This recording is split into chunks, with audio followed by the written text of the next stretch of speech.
उसमें 4.5 लाख पेड़ काटने का आदेश हुआ, 10,000 आदिवासियों को विस्थापित करने का आदेश हुआ, जबरन फोर्सफुली उनको विस्थापित किया गया जबकि वो नहीं चाह रहे थे। उसके बाद वहाँ से बड़ी बड़ी कंपनियाँ आएंगी, वहाँ के वन संपदा के साथ ही जो वहाँ पे भूमि संपदा है, खनिज संपदा है, उसका दोहन करने का काम करती। Wild life protection amendment bill 2022 के बीच में जो सरकार के द्वारा माननीय मंत्री जी ने कहा कि साइटिस के बीच में इंटरनेशनल एग्रीमेंट होगा सरकार के द्वारा, तो इसमें कुछ शंकाएं मन में आती हैं कि हम इंटरनेशनल लेवल पे क्या अपने वाइल्ड एनिमल्स का या प्लांट्स का कोई ट्रेडिंग करने की शुरुआत करने जा रहे हैं।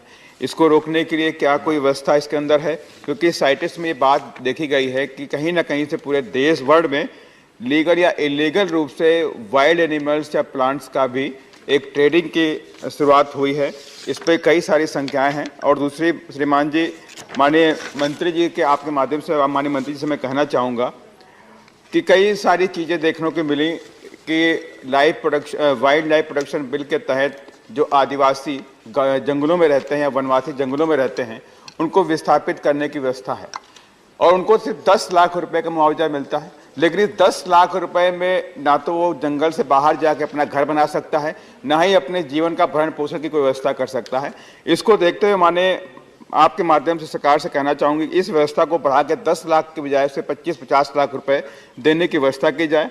और साथ ही अगर ये जंगल जमीन किसी उद्योगपति के लिए खाली कराई जाती है तो उसके लिए कोई कठिन से कठिन नियम कानून बनाए जाएं ताकि ये जंगल और जमीन में रहने वाले लोगों को सिर्फ प्रॉफिट के लिए उन्हें नहीं हटाया जाए।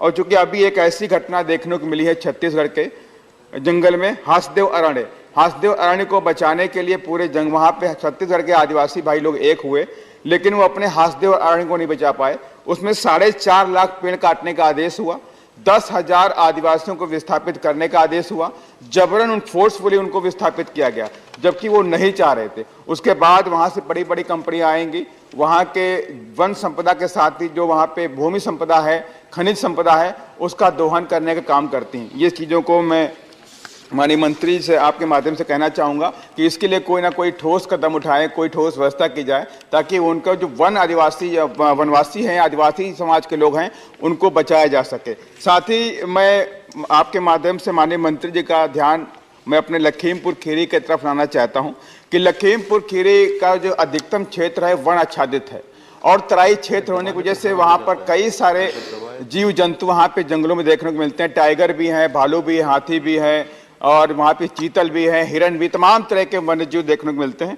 और इन वन्य जीवों का और मनुष्यों का वहाँ पे रहने वाले लोगों के बीच में कई बार आपस में उनका एक द्वंद्व होता है। उसमें कई सारे हमारे लोगों की जानें गई हैं। पिछले 2-3 महीने के अंदर 6 लोगों की मौत टाइगर के द्वारा हुई है और वहाँ पे सरकार की तरफ सिर्फ 5 लाख रुपए का मुआवजा है, जबकि वहीं महाराष्ट्र के अंदर कोई अगर वन्य जीव के द्वारा किसी भी व्यक्ति की मौत होती है तो 20 लाख रुपए मिलता है। तो ये प्रावधान सरकार लेके आए कि एकरूपता होनी चाहिए।